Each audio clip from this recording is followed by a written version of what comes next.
किछि दिन धरि डाक्तर मानक उपरे जो भली आक्रमण घटिछि एहाकु नै चिंता प्रकाश करिसेंति स्वास्थ्य सचिव आरती आहूजा गृह सचिवक निकटक एक पत्र लिखि डाक्तर मानक सुरक्षा व्यवस्था करने अनुरोध करिसेंति। सेप्टेम्बर 21 सोनपुर रे एडीएमओ दुर्बादल मिश्र को हत्या। अक्टोबर 14 भुवनेश्वर रे डाक्तर अतुल्य चंद्र मेहर समेत 3 जन को हत्या। अक्टोबर 20 मयूरभंज जिला बड़साही डाक्तरखाना डाक्तर को आक्रमण अभियोग। राज्य में बारंबार डाक्तर मान को आक्रमण घटुवर अभियोग आसुछि, जहाकु नै चिंता प्रकाश करिसेंति स्वास्थ्य सचिव आरती आहूजा। स्वास्थ्य सचिव एने गृह सचिवक निकटकू एक पत्र लिखिछंती।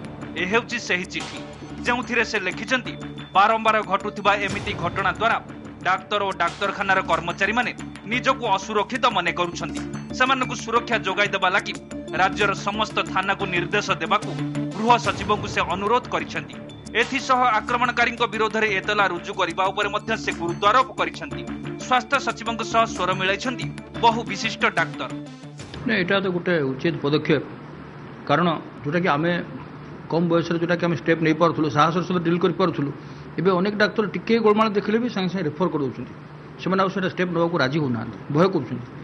तेणु यही वातावरण दूर होगा पुलिस इमिडिएट पदक्षेपटा निश्चित भाव स्वागत योग्य। डाक्तर चिकित्सा करने समय कौन घटना घटी पारे और तापाई उपयुक्त पंथा रही डाक्तर विरुद्ध कार्यानुष्ठान ग्रहण कर इनक्वारी कर डाक्तर को माड़ मारे आईन को हाथ को नाटा तो कहीं बर्दास्त करेंगे ना। तेना गोटे निश्चित भाव में भल पदक्षेप सरकार ग्रहण कर जी अच्छा आम पुलिस कर्तृपक्ष से किसी समाधान करने दरकार, सेमाने सेपरी किछि प्रोटेक्शन दवा दरकार। आ डाक्तरखाना कैंपस रे आउटपोस्ट किछि कि पुलिस स्टेशन ए भलिया किछि करा गले लोक माने सेटारो टिके निवृत्त रहिबे। स्वास्थ्य सेवा जोगाउथबा व्यक्ति विरोध में हिंसा रोकबा लगी उद्दिष्ट मेडिकेयर एक्ट 2009 धारा 10 को गुरुत्व देबा लगी स्वास्थ्य सचिव चिठी रे उल्लेख करिसेंती। Bureau report OTV.